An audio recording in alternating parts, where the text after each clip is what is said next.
Hello and welcome to another episode of the Winning with Shopify podcast. If you've not tuned in before, my name's Nick. I've been hosting the show for many, many years now, and it's a pleasure having you tuning into this. I run an agency. I've been in the industry for nearly 20 years. I pop up at conferences, and most of the time you'll find me working with my lovely team just the other side of this wall. Hence why this wall's red and not pink, is because it's all part of our agency branding, but we run the podcast. And what an amazing podcast this is, not thanks to me, but thanks to the amazing team behind me and also all of the amazing guests we have and the amazing people that tune in as well. Why are you doing such a weird intro, Nick? It's different to normal. Well, that's a very good question. The reason I'm doing a different intro today is because I'm going to do a very different episode. And today, instead of going through the news headlines like we normally do on a Tuesday Tea Break Talks, there's not a lot going on. And I have been getting a lot of emails from people about a specific topic.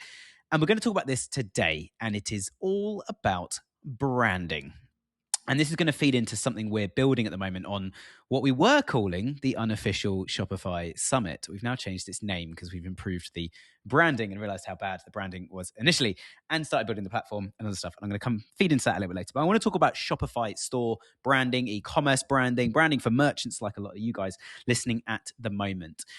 So I've got some good advice for you. And well, I think it's good advice. It's advice that I've started following and learned over the years, having worked with so many brands.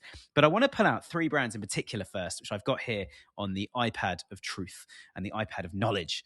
It's just an iPad and it's a lovely blue color.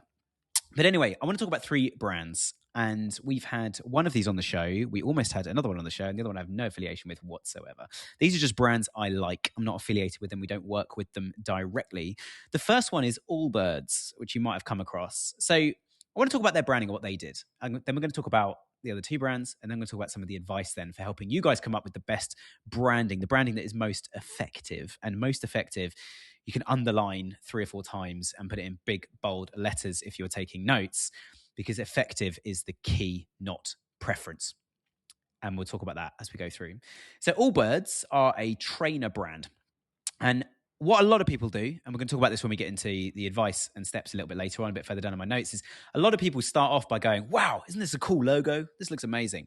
And that's the wrong way to do this. You'll almost definitely be wrong.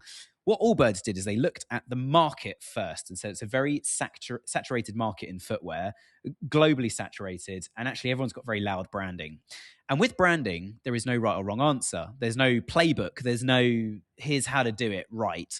Actually, you need to come up with a creative idea. And it's one of the reasons I don't like branding as an exercise and trying to brand businesses is I'm a numbers guy. It's just not my skill set. I'm more of a managing director than a creative director. All brands made a decision, a creative decision, not to have very loud, shouty branding. And rather, and also everyone had very performance-driven messaging, like these trainers help you go faster, perform better. The Nikes and Adidas, or Nike and Adidas of this world, or Adidas, somebody calls it. Those guys have very loud performance kind of driven marketing. And actually Allbirds decided we need to look a little bit different to that. Or we're just going to be another brand fighting for the same market share. So as a result of trying to be different, they went for a very soft, neutral color palette. The logo was a very simple word mark, no icon, no embellishment, and it reinforces transparency and confidence. And again, very, very simple, and it's just their name in a very simple, soft, curly text. Everyone else has got very shouty names, and it's all about performance when it comes to trainers, but not these guys, very soft. The typography needs to be very clean, modern sans serif with generous spacing, not too cramped, not too, like, all brands' tone of voice and branding as an organization and as a brand concept is the opposite of me. I'm quite loud and I talk very, very quickly, and I'm aware of that. Some people have actually messaged me and said, I listen to you on like 0.7, 0.6 times speed so I can keep up. Apologies. I'm full of energy and I don't want to lose that energy. But I do know it's one of my flaws as a human. And then the imagery as well. Lots of natural light, minimal styling and real textures. Wool, eucalyptus, and sugarcane as well as being some of their actual materials and textures that they show in that imagery. And as a result, they've created a very premium credibility, fastly scaled. They're on Shopify, and they've got a very kind of sustainable message at the core of everything that they do. It's very mainstream. It's aesthetic rather than being in a niche. But again, their calm branding has gone against the grain of other footwear brands they would otherwise be competing against. How do you be faster and better than everybody else, just do it completely differently. If you want to win a race, build a new racing track and you'll win every time. And in business, you can do that. Sometimes called having a monopoly or creating your own vacuum. The analogy I used to use with company events is I used to say, why would I pay thousands, tens of thousands of pounds to go to events, speak at events, sponsor events, when actually I could just own the chessboard myself rather than playing chess? Obviously, we have the podcast. I get to project whatever messages I want through the podcast. It's the way we've done it ourselves, amongst other things. The second one, this would not be a good podcast without mentioning the big bad boys of Shopify and Shopify Plus, is Gymshark. So Gymshark wasn't just selling gym clothes. It needed to represent, and this is where their branding again got creative and did something a bit different. It needed to represent a movement for a new generation of fitness fans. Gymshark, part of this is right place, right time. I met the guy, Martin Dawes, I think is his name, who runs a company. It used to be called Coffee Nation, and it then got bought by Costa, and now it's essentially is those little coffee machines you have in petrol stations. I'm pretty sure I've seen them in the US as well. We have them all over the country here in the UK. It's called Costa Express. You see Costa Express on a petrol station, or if you guys in the US, a gas station. It's a terrible impression of your accent. I'm very sorry. But a gas station in the US, when you see Costa Express, I don't know if you guys have it something else or it's still Coffee Nation, but Costa was the biggest coffee chain here in the UK. So he sold Coffee Nation to Costa, and it's those little coffee machines, part of the coffee boom. The same time, Gymshark, right place, right time. But gyms have existed for a long time. So if it was actually at a different time, Gymshark could have done a different branding approach. But what they did is capture that actually we want to be at the forefront of this movement. There's a different type of fitness fanatic. So very different. Although they're also selling a very sport-led product like Allbirds, which is why I think there's two good examples. They did the opposite and went, it's black, it's white, bold accent colors for impact and contrast. Because Gymshark's very, very shouty, but it's also, there's a level of understatement in Gymshark as well. The logo needs to be strong, an angular shark icon. This is aggressive. Sharks, they just attack things, is what people think about when they think about sharks. Although it's not technically true about lots of sharks. I watch a lot of David Attenborough in my spare time. But also recognizable without any text. So unlike Allbirds, that wanted this very friendly kind of almost handwritten logo, Gymshark was like, you just want to see this little shark and go, oh, it's Gymshark. I know exactly who that is. Typography, no surprises. Heavy, assertive fonts to convey strength and confidence. And again, having a strong brand for something at the gym is exactly what gyms generally are about, and this movement that lots of other brands and some of the brands we work with have really jumped on over the last few years. It's about massive gains. It's about lifting heavier weights than ever. It's striking, it's loud. Even the words I'm using, the way I'm pronouncing those words in the English language, a lot of them around performance. They've got lots of very, very strong vowels and consonants in those words themselves. You can read into this far too much, though. And then I don't need to talk about the imagery too much, but it's quite clear, isn't it? The visual language they use is high energy photography, real athletes. But then this is really interesting when it comes to their marketing.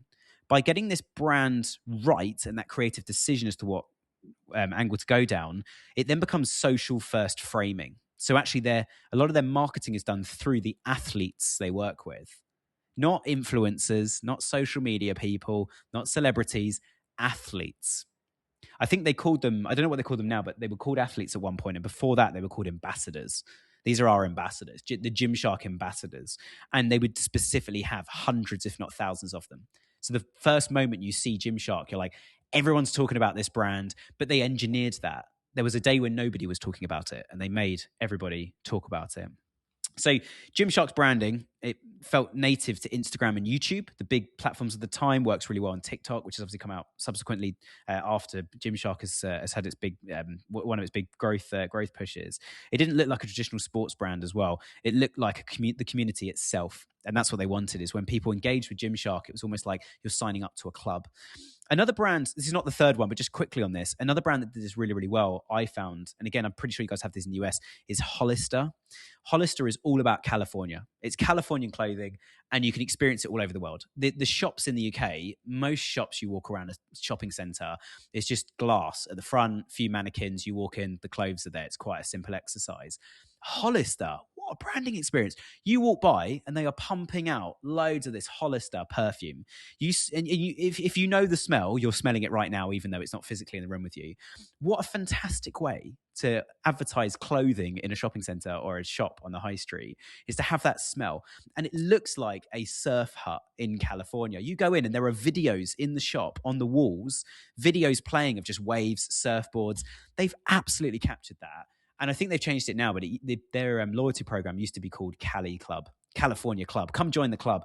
Absolutely brilliant. And I think Gymshark have captured a lot of what Hollister did in the kind of 2000s into 2010s. Gymshark have really captured that themselves and built that community. Now, I try not to swear too much on here, but I can't not saying the name of this company. Case study number 3 is Who Gives a Crap. So they sell toilet roll. Again, don't know if you have them. I assume you do have them in America because of where I grabbed these stats from. Some of them are in, I'm not going to read some of the stats out because they're irrelevant to the branding bit. We just need to know it's super successful. But the challenge, they sell toilet paper. What does toilet paper normally look like? It's in a packet, it's at the supermarket, and the adverts just go on about, like Andrex just has a puppy who's running along and then kind of like slow motion goes all funny, and you just want to snuggle the puppy, and there's some toilet roll there because it's so soft. It's not bad. Who gives a crap come along? Selling toilet paper online means fighting sameness. Every toilet paper company, there's Andrex, which is soft, there's Kushti, which is soft. Do I know any other toilet paper brands? I think a lot of them are just the individual supermarkets here, or grocery stores, you guys call them in the US as well. But so again, most brands look identical. And the fact I work in branding and I spot brands a lot, and I work in marketing. The fact I can't name any, I think, proves the point that all the brands look identical. Who gives a crap? I remember seeing them because of their striking branding. When you go to a friend's house and they've got some of their rolls and they're all individually wrapped differently. Fantastic. So the color palette, bright pinks, yellows, bold contrasts, intentionally un-toilet paper-like. So again, I haven't used the word yet since hitting record here, but it's disruptive. They're disrupting the status quo. They're disrupting the narrative that toilet paper brands, they're boring. It's just toilet paper. It's even in a locked room, right? It's locked in the toilet. No one really wants to talk about the toilet. Suddenly, Who Gives a Crap comes along, and it's like, that's a topic you bring up at the pub and go, yeah, we've started ordering this. Who gives a crap? It's quite fun. The logo, friendly. Friendly is an interesting one when it comes to toilet paper, because you always just go down the road of soft, but friendly, irrelevant typography rather than a traditional corporate mark. So again, it's trying to be irrelevant is the word that designers used. The tone and visuals are playful illustrations, humor-led design, bold packaging. They're helping the planet, but they literally, if you're watching this as well, I'm just going to put this on the screen, but like you can see this, where's the loo? And it's like a literally where's Wally style, like where is the loo in this picture, and you have to try and find it. It makes it fun. I used to subscribe to another brand called Dollar Shave Club, and they're the same thing. Is they would send you little comics every time you got more razors or more blades for your razor. They would they'll give you a comic as well. And that would arrive, and it said, keep this in the bathroom and read it. And they were quite funny, which actually meant I wasn't playing on my phone anymore on the toilet. I was like, reading a funny comic. And people come around going like, that's quite funny in your loo. And then for consistency, the website packaging and messaging all feel unmistakably the same brand. Even though they use such a spectrum of colors, it's making it fun for toilet paper. So strong brand recognition, repeat high purchase rate. They do a lot with subscriptions. And I'm going to announce soon, if any of you guys are in the US, I'm going to a conference about subscriptions. And I'll tell you more. It's in May. I'll tell you more as we get close to it if anybody is interested in coming. And we're going to get somebody from the show itself actually on the show to come and tell you guys about it. So what all these guys have in common then? Clear brand positioning. They are disruptors. The color palettes are chosen for meaning, not trends. Logos are designed for scalability and recognition. So they've invested, once they've got to a point of like minimum viable product, we can scale now. Now it's like, let's really hone in on what the brand is, how it works, the logo, make it recognizable. And now when we scale, it's already good.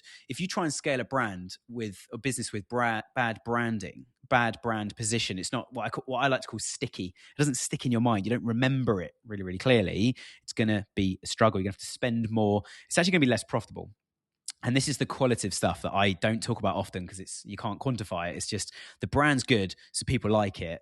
And then you start to see things like average order value is high, lifetime value and repeat purchase is high, initial conversion rate is high. because the brand's sticky and people want to talk about these 3 brands at dinner parties, at the pub, with their friends. They want to share social posts from them. They want to follow them on social because the brand personality is hilarious, it's engaging, it's challenging, it's striking. And those are all reasons you need to copy brands like this. So what does that mean for all of us then? I sit in so many meetings certainly when we're doing CRO stuff, and there's nothing wrong with this.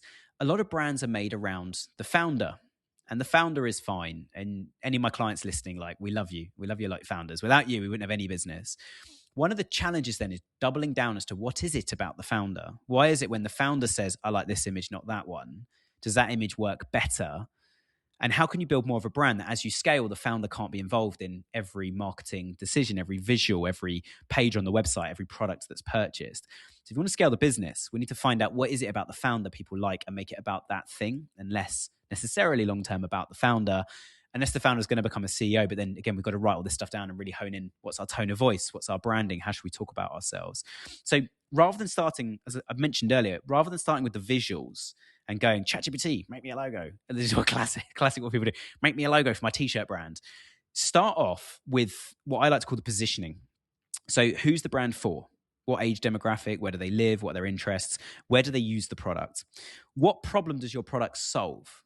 This is really, really key. We had a lady on just before Christmas talking about indigenous communities in the US, and that's who her brand stands for. We spoke to Floof Candy last year. What does your brand stand for? And I might get some of these slightly wrong. That's what I took from the conversation, what I remember. Floof is bright pink. She herself was wearing like nice pale pink colors. She's on brand.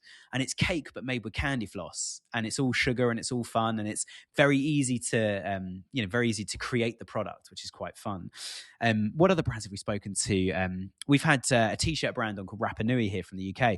And it was all about wearing these super soft t-shirts anywhere from workplace stuff, but it's bringing a bit like Hollister, bringing surfing into whatever in your daily life is, where you can't just go and surf because you got a job, got to go and do your job, and got a house to look after.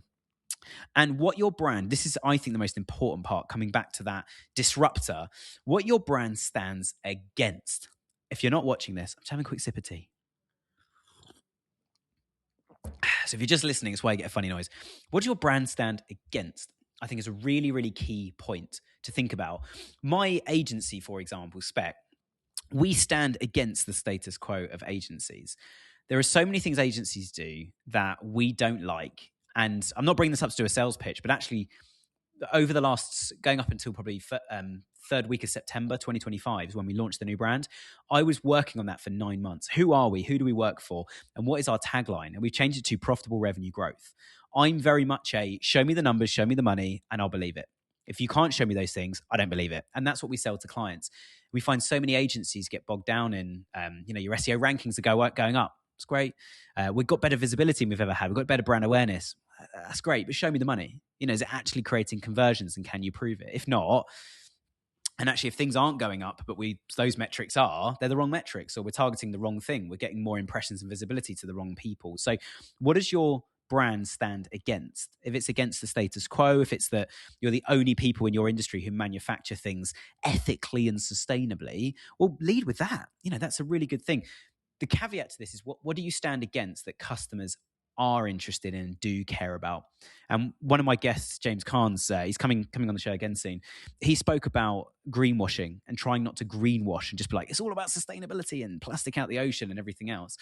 And James is absolutely right with that. A lot of people actually don't necessarily care in their first interaction. It's a later thing going, by the way, that product that you have already bought, like it was super soft and we focused on you as the customer when you bought it. Do you know it's actually done this, this, and this for the world or for a community or for someone else? So again, having that kind of approach with people is really, really important. Simplicity scales better than cleverness. Sometimes with clients, if you put the brand like on a mobile screen on your website and say to somebody who's never heard of the brand, what does that look like? What does it mean? They'll be like, oh, I don't know, I have to get my glasses. It doesn't work. The brand visually is not working. There's something specifically wrong with this. So these are 4 options you can go for with the color scheme. And I'm talking about just the font size, but the whole kind of punch of it. You can either go for more neutral kind of colors if you want to build trust, keep it calm, talk about longevity, sustainability. High contrast, which is, so the first one, sorry, the neutrals is the Allbirds. The Gymshark, high contrast, energy, confidence, urgency, performance. A muted palette, as I like to call it, premium, considered, design led. And actually, I think brands are so quick to undervalue the value in design of something. You probably notice when I'm on the show, I don't have a case on my iPad or my iPhone. I love the design of it. And if I put it in a case, I feel like I'm locking this beautiful design in a box. Even though you can buy nice cases, well, I'll buy an older iPhone. I'll buy a really high model Pro Plus, whatever it's called, of an older model of iPhone then. But I've got a newer one, and I chose the color blue. I like the color blue, so I won't put it in a case. So that muted palette is premium, considered, and design led. And then the fourth one, bright palettes. That's when you want to add a bit more personality, approachable, memorable, and a bit more fun.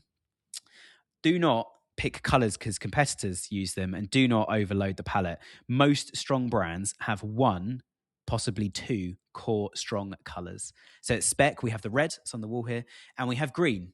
Why did we choose red and green? Red because we're a consultancy and we wanted to be loud and be that person in the room, the devil's advocate. That's my personality. We wanted to be the devil's advocate in the room. We went for a soft red because we also didn't want to be in people's faces. We're helping you run your business. So soft red. So there's a reason why we chose that. Why green? Things are either good or bad in e-commerce and in lead gen and other businesses we work with.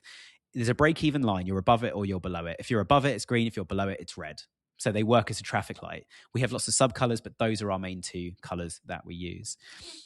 So logo should be recognizable, not descriptive. If your logo isn't sticky, if people don't remember it, call a customer that bought from you 2 years ago and say to them, hey, I'm calling from such company. Don't worry if you don't remember us. You bought from us years ago. I just want to say, can you remember what our logo looks like? Can you remember our color scheme? And if they're like, oh no, so say, it's absolutely fine. We're doing some work on our branding. I just wanted to ask, thanks for your time, and see what they say. See if it is sticky.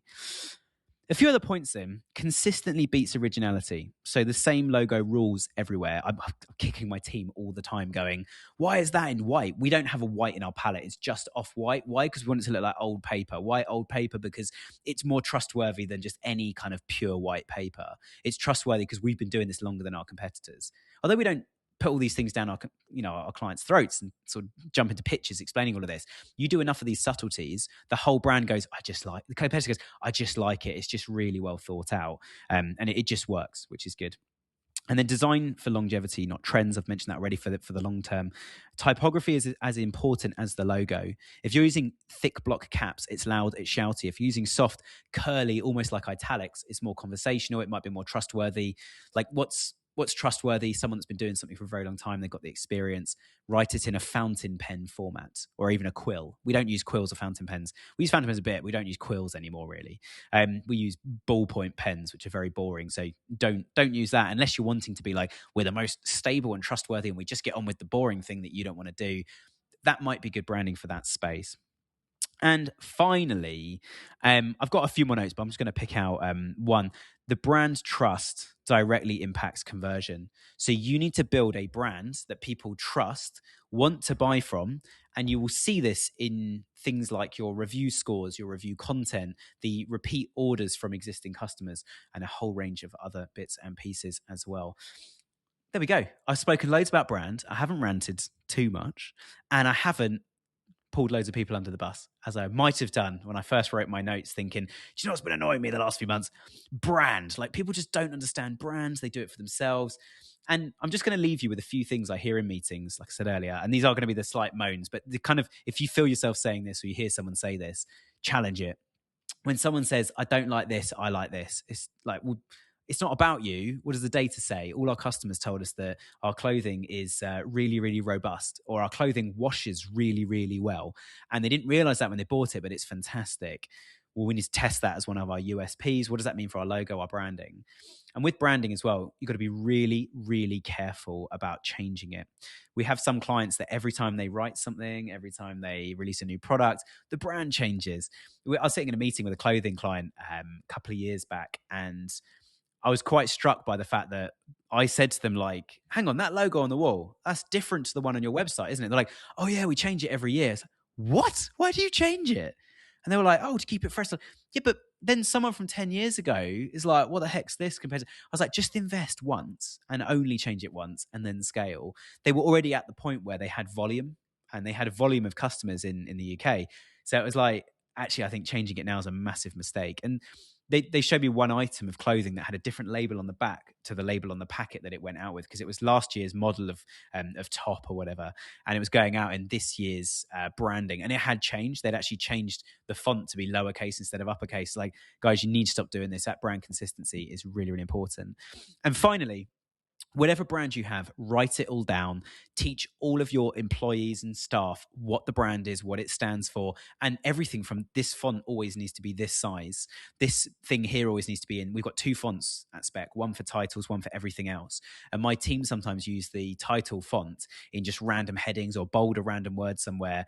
We only use it in headings and I think numbers. I say I think, it depends where the number is. So make sure your team understand this. Make sure all of your agencies understand this. The amount of times we've written stuff and clients say, oh, that's not on brand, or I wouldn't say that, or I don't like that. And we're like, why not? And they're like, oh, I just don't really like that word. It's like, we need a source of truth. You need a Bible, a brand Bible to go, whatever the Bible says is what we're going to go with. So if the Bible says that it's always this font in this situation, this color here, and we only ever do things like, a lawyer I know, he says that they specifically only put stuff landscape documents. They never do it portrait. It's part of their branding. They want to be disruptive, so they only do it landscape, and everything is small summaries, then the long print. And the small summary means you don't need to read the long print. The summary summarizes what's in the long print. And they're trying to help their customers out because no one understands legal jargon. See how they've disrupted the legal world with their branding. And that goes down to the point of everything always has to be landscape. I hope you've enjoyed today. I hope it's been useful. I've been pulling lots of different ideas together. So yeah, hope it's useful. Drop us some feedback. hello@winningwithshopify.com. And finally, the summit is not called the summit anymore. It's going to be called, I haven't updated the site yet, so give me a few days to do that as well. We're just finalizing the branding and then we'll roll out the whole thing. We started building the platform. It's going to be called the Shopify Growth Vault, or Growth Vault. The reason we're calling it a vault, like a vault as a safe or a vault in a bank, is because all the content's going to get released at once. When we first called it Summit, we hadn't really thought through the branding. My bad.